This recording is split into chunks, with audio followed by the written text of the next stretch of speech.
আসসালামু আলাইকুম বন্ধুরা, সবাই কেমন আছেন? Welcome to nice TV servicing এর পক্ষ থেকে আপনাদেরকে জানাই শুভেচ্ছা ও অভিনন্দন। তো বন্ধুরা, আমার সামনে একটা দেখতেছেন এমপ্লিফায়ার। তো এই এমপ্লিফায়ারটার মূলত সমস্যা, পাওয়ার সবই ঠিক আছে কিন্তু বাজতেছে না। কেন বাজতেছে না সেটা আমি আজকে আপনাদেরকে দেখাবো। সমস্যাটা কোন জায়গা থেকে বের হয় আপনারা দেখবেন আজকে। শুধু ধৈর্য সহকারে আমার সাথে থাকবেন ইনশাল্লাহ। তো আমি কিভাবে সার্ভিসিং করি আপনারাও এইভাবেই করতে পারবেন, আমি যেভাবে করতেছি। তো আমি মূলত এই নাটগুলো, এই লবগুলো আগে খুলে নেব। আগে এই কভারটা খুলে নিচ্ছি। হ্যাঁ, এই যে দেখেন, এটা 4508 আইসি দিয়ে করা এই সার্কিটটা, স্যামকন 4508। তো আমি এখন এই যে লবগুলো খুলব। এই সার্কিটটার মাত্র 120 টাকা দাম। তো এই সার্কিটটা দিয়ে আপনারা সুন্দরভাবে এমপ্লিফায়ার বানাইতে পারবেন। আমি যেভাবে আজকে বানিয়ে দেখাবো আপনাদেরকে। এই যে আমি লকগুলো খুলতেছি। হ্যাঁ, এই যে দেখেন, আমি লকগুলো খোলা বর্তমানে শেষ করে ফেললাম। তো এখন এই যে ভলিউমের যে নাটগুলো আছে, এই নাটগুলো খুলতে হবে। বর্তমানে এই সার্কিটটা আউট করে ফেলতে হবে। তারপরে আমি সুন্দরভাবে চেক করিয়ে আপনাদেরকে দেখাবো। এই যে আমি নাটগুলো খুলতেছি। হ্যাঁ, আমি আগে নাটগুলো খুলে নেই, তারপরে আপনাদেরকে সার্কিটটা আউট করে আপনাদেরকে সুন্দরভাবে চেক করিয়ে দেখাবো আর কি, কোন জায়গায় সমস্যাটা। এই সমস্যাটা আমি বের করে আপনাদেরকে দেখাবো। আপনারা যেভাবে আমি করতেছি বা যেভাবে কাজ করতেছি, এভাবে আপনারা যদি চেষ্টা করেন তাহলে আপনার এমপ্লিফায়ার আপনারা নিজেই ঠিক করতে পারবেন সুন্দরভাবে। তো আমি এই যে নাট সম্পূর্ণটা খুলে ফেললাম, এখন সার্কিটটা আউট করব। এই যে দেখেন, 4508 আইসি দিয়ে করা এটা মাত্র 120 টাকা দাম। এই সার্কিটটা বর্তমানে 4 ভলিউম। হ্যাঁ, এই যে দেখেন 4508। তো আমি দেখতেছি যতদূর সম্ভব এই আইসিটা মনে হয় চেঞ্জ করতে হবে। তো এই আইসিটা বর্তমানে আগুনের মতো হিট হইতেছে। তো বোঝাই যাইতেছে যে আইসিটা চলিবে না। এই আইসিটা চেঞ্জ করলে 100 আবার এমপ্লিফায়ার বাজবে। তো আমি এই আইসিটা এখন এই সেকার দিয়ে উঠাইতেছি। ঝালাইগুলো ক্লিয়ার করে নিয়ে তারপরে আমি আইসিটা চেঞ্জ করব। আপনারা যদি চেষ্টা করেন তাহলে এরকম করে আইসিটা তুলতে পারবেন। আমি যেভাবে উঠাইতেছি, এই যে দেখেন, আমার সেকার দিয়ে সুন্দরভাবে ঝালাইগুলো উঠতেছে। আপনারাও এইভাবে উঠাইবেন। ঝালাইগুলো ক্লিয়ার করে না উঠাইলে তারপরে প্রিন্ট হয়তো বা উঠে যাইতে পারে। আপনারা যদি শুধু তাতাল দিয়ে উঠাইতে চান তাহলে সমস্যার মধ্যে পড়তে পারেন। তো আমি এই দেখেন, আমি সুন্দরভাবে উঠাইতেছি। আপনারা সেকার দিয়েই উঠাইবেন। আর যদি তাতাল দিয়ে উঠান তাহলে প্রিন্ট হয়তো বা ছিঁড়ে যাইতে পারে। তো বন্ধুরা, সাবধান, কখনো বড় সাকার লাগাইবেন না। আপনারা এইরকম ছোট সাকার দিয়েই ঝালাই উঠাইবেন, কারণ এই বোর্ডটা অনেক পাতল, তাই বললাম আর কি। তো আপনারা সুন্দরভাবে সার্ভিসিং শেখেন। আমি যেভাবে কাজ করতেছি এরকম দেখে দেখে অনেক মানুষই শিখতে পারবে ইনশাল্লাহ। তো আমি এই যে আইসিটা উঠাইলাম 4508, এই যে দেখেন নাম্বার দেওয়া আছে। তো এই আইসিটা আমি এখন চেঞ্জ করব। এই যে দেখেন, এখানে একটা নতুন আইসি আমি আগেই লাগিয়ে রাখছি, কারণ আপনাদেরকে দেখানোর জন্য, আমি আমার সুবিধার জন্য আর কি আপনাদেরকে দেখাবো, এই জন্য আগেই লাগিয়ে রাখছি। তো আপনারা এরকম ঝালাই ক্লিয়ার করার পর এই যে দেখেন টুইজার দিয়ে আমি ক্লিয়ার করে নিচ্ছি, কারণ একটার সাথে যেন আর একটা না লাগিয়ে যায়। কারণ যদি লাগিয়ে থাকে তাহলে আইসিটা কেটে যেতে পারে।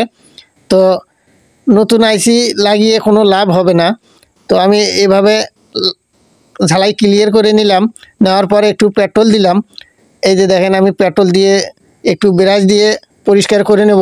আপনারাও এভাবে নেবেন, কারণ সাবধানের কোনো মান নেই।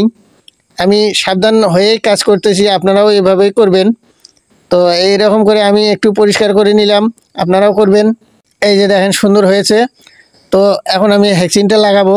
ওই আইসিটা খুলে ফেলার পর হেক্সিনটা লাগার পরে এই যে দেখেন, আমি এখন কভারে লাগাইতেছি। হ্যাঁ, কভারটা সুন্দরভাবে বসিয়ে দেই। এই যে তারপরে এখন আমি ভলিউমের নাটগুলো যে আছে এই নাটগুলো সুন্দরভাবে লাগিয়ে দেব। তারপর তারপর আমি সংযোগগুলো সুন্দরভাবে লাগাবো, কোথায় কোন সংযোগ বসে সেটা আমি সুন্দরভাবে লাগাবো। তবে বন্ধুরা, সবেমাত্র যারা কাজ শুরু করেছেন তাদের জন্য এই ভিডিওটা অনেক উপকারে আসবে, একবার দেখলেই সারা জীবন মনে রাখতে পারবেন। তো আমি এই যে দেখেন নাটগুলো নাগা প্রায় শেষ করে ফেললাম, এই যে দেখেন। হ্যাঁ, এইভাবে আপনারাও লাগাবেন, আমি যেভাবে লাগাইতেছি। তো যাই হোক, আপনারা সুন্দরভাবে সার্ভিসিং শেখেন, এটাই আমি চাই সব সময়। আপনাদের প্রতি দোয়া রইল আমার। তো এরকম নতুন নতুন ভিডিও পাওয়ার জন্য আমাকে শুধু সহযোগিতা করবেন লাইক এবং কমেন্ট করে। তো যাই হোক, আমি এই নাটগুলো লাগা সম্পূর্ণটা শেষ করে ফেললাম। আমি এখন এই সংযোগগুলো দিয়ে দেব। নাটগুলো একটু টাইট দেওয়া লাগবে, আপনারাও এভাবে টাইট দিবেন। টাইট না দিলে সার্কিটটা লাড়াচাড়া করবে আর কি, তখন লুজ কালেকশন হতে পারে। তো আমি এই যে সুন্দরভাবে টাইট দিচ্ছি, আপনারাও টাইট দিবেন। তো আমি এখন যেটা করব, এই নাটগুলো প্রায় আমার টাইট দেওয়া শেষ। এখন আমি সংযোগগুলো সুন্দরভাবে লাগিয়ে দেব।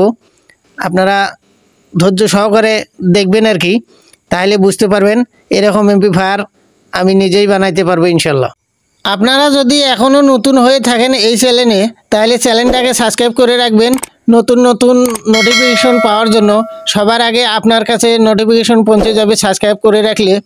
তো বন্ধুরা, এই যে আমি এখন ট্রান্সফরমার যে 3টা তার আছে, এই 3টা তার আমি এখন সংযোগ দেব। এটা হইতেছে ডিসি লাইন। তো এই ডিসি সংযোগ না দিলে তো বাজবে না, আমি সুন্দরভাবে লাগাবো এখন। আপনারা ধৈর্য সহকারে আমার সাথে থাকেন, তাহলে সবই বুঝতে পারবেন কিভাবে এমপ্লিফায়ার বানানো হয়।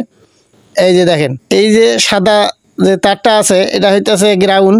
এই যে গ্রিন কালারের যে তারটা আছে, এই দুটো তারেই প্লাস। তো এই ডায়োডের যে মাথা আছে, এই ডায়োডের মাথায় আপনারা 2 গ্রিন কালারের তার দুটো বসিয়ে দেবেন। আর যে সাদা তারটা আছে, এই তারটা হইতেছে গ্রাউন্ড। গ্রাউন্ড তো আপনারা সবাই চেনেন, আর নতুন জেনারা আছে একটু সমস্যা হতে পারে। গ্রাউন্ড হইতেছে এই যে আমি যে জায়গায় তাতাল দিয়ে একটু ক্যাকড়া দিতেছি, তো এই সেকশনটা হলো গ্রাউন্ড সেকশন। এই যে আমি সাদা তারটা সুন্দরভাবে বসিয়ে দেবো এখন ঝালাইয়ের মাধ্যমে। এই দেখেন, আমি ঝালাই সুন্দরভাবে করে দিলাম। আপনারা ধৈর্য সহকারে আমার সাথে থাকবেন, একটু ঝালাই সমস্যা হইতেছে। তো যাই হোক, আমি এখন সুন্দরভাবে দিয়ে দিলাম। এই যে এখন আমি স্পিকারের সংযোগ দেব। এই যে দেখেন, হ্যাঁ, এবার একটু পেঁচিয়ে নিলে ভালো হয় আর কি, তার দুটো সুন্দরভাবে বসিয়ে যাবে, তো বেশি ঝামেলা হবে না। আমি সুন্দরভাবে লাগিয়ে দিচ্ছি, আপনারা দেখেন। এই যে দেখেন, আমি একটু বের করে নিচ্ছি ঝালাই আটকানোর জন্য। তো তারগুলো একটু পুরনো হয়ে গেছে, তাই ঝালাই হইতেছে না আর কি। এই আমি রজন দিয়ে ঝালাই দিতেছি, আপনারা দেখেন। আপনারাও এইভাবে দিতে পারবেন, আমি যেভাবে দিতেছি দেখেন। এখন স্পিকারের তার দুটো আমি ঝালাই করে লাগাই দিলাম। এই যে দেখেন কোন জায়গায় লাগে, একটু খেয়াল করেন, তাহলে বুঝতে পারবেন কোন জায়গায় তার স্পিকারের বসে আর কি। এই যে দেখেন, একটা গ্রাউন্ড হবে, একটা গ্রাউন্ড, আর একটা কোন সাইডে হবে আমি দেখাইতেছি। এই যে এটা আমি সুন্দরভাবে লাগিয়ে নিচ্ছি আর কি। একটু ধৈর্য ধরেন, একটু টাইম নিয়ে নিলাম। একটা তার লাগাইতে সময় লেগে যাইতেছে, একটু তার পুরনো। হ্যাঁ, এই তারটা এই জায়গায় বসবে এটা। হ্যাঁ, একটু খেয়াল করেন স্পিকারের তার কোন জায়গায় বসে। এই যে দেখেন, এই যে আমি সুন্দরভাবে লাগিয়ে দিলাম। আপনারা দেখলেন তো বন্ধুরা, আপনারা সুন্দরভাবে এরকম এমপ্লিফায়ার নিজেই বানাতে পারবেন বাড়িতে বসেই। তো আমার ভিডিওটা কেমন লাগলো একটু কমেন্ট করে মতামত জানাবেন।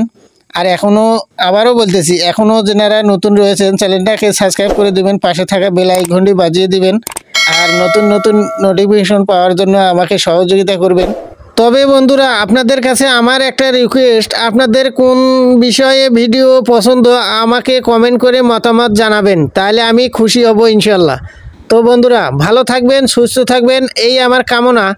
আপনারা এরকম নতুন নতুন ভিডিও পাওয়ার জন্য আমাকে আবারও বলতেছি একটু সহযোগিতা করেন, তাহলে আপনাদের ভালোবাসায় আমি একটু এগিয়ে যাইতে পারবো। তো আমি এই যে দেখেন সংযোগগুলো দেয়া শেষ করে ফেললাম।